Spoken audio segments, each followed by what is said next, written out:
Agora, já pegando a questão das ideias, Denis. Tá. Porque se você pega a condenação do Sócrates, entre os crimes atribuídos a ele, tinha lá uma conduta antipatriótica, corrupção da juventude. Sim. E aí, varia da fonte. Eu já li que ele foi condenado, um outro motivo também, por ter introduzido novos deuses, e um outro por ser ateu.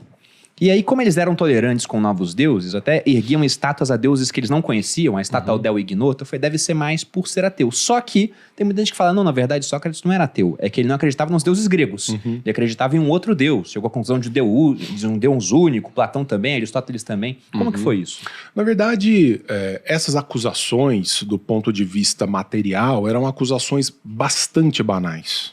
Bastante banais. Então, seria uma espécie de impiedade. Ser ímpio quer dizer que você não compartilha uma visão de mundo que era importante para o ateniense naquele momento histórico. Então, de novo, a gente tem que entender o contexto no qual esse debate estava posto. Eles estavam vivendo numa tensão política enorme, porque estava sempre oscilando entre uma ascensão do regime democrático e uma ascensão do regime oligarca. E assim, espaços de 2, 3 anos. Então o cara que estava na situação e muito rapidamente passava para a oposição e ali havia uma caça muito pesada. Vamos dizer, do ponto de vista filosófico, político, é uma acusação banal.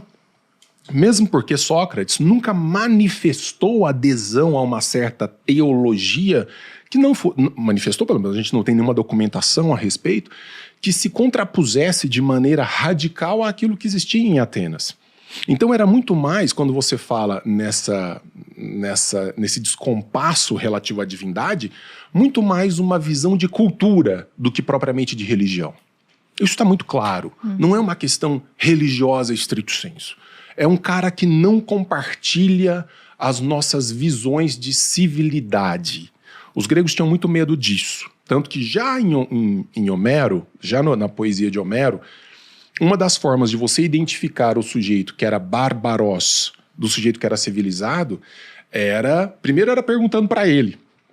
Para quem leu a Ilíada de Homero, a Odisseia, quando Odisseu estava tentando voltar para Ítaca, para casa dele, ele bate à porta de um estrangeiro, né, tentando voltar para casa, e o estrangeiro ele não pergunta assim, qual o seu nome, o que você quer aqui? Ele fala, você é bárbaro.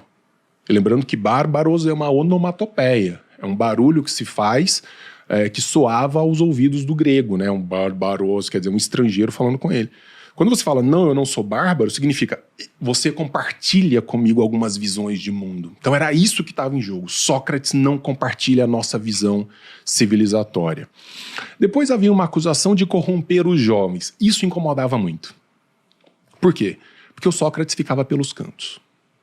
Sócrates ficava pelos cantos da cidade. Inclusive tem um diálogo chamado Górgias, no qual ele usa tons pejorativos, assim, porque na hora da tradução, às vezes traduzido por algum homem mais cristão, mas no grego você vê assim, Sócrates fica andando aí com essa viadagem pelos cantos da cidade e não vai para a assembleia, e não vai para a eclesia, onde as ideias devem ser debatidas. Por quê? Porque Sócrates tinha um profundo desprezo pela vida política oficial da cidade. O regime democrático, para ele, era deplorável. Então essa coisa de ficar com os jovens pelos cantos, conversando, perguntando sobre as coisas, isso incomodava realmente. Isso incomodava realmente. Então, as acusações... Bruno, se ele tivesse chegado lá e dissesse assim, peço desculpas, foi mal aí, moçada, é nóis. Tamo junto. Tava doidão. Tava doidão, tomei uma, fumei uma pedra. Meti o louco, foi mal. Imediatamente. Mas o que ele fez? Ele falou, que mal eu faço? Vamos falar sobre isso. Perdoem se eu não uso os discursos de defesa que são comuns nesse tribunal. E desce o cacete. Ele dá uma aula de filosofia. Ele morre pela causa. Ele morre pela causa. Então ele poderia ter escapado em 2 minutos das acusações que eram banais, mas optou por um caminho mais duro.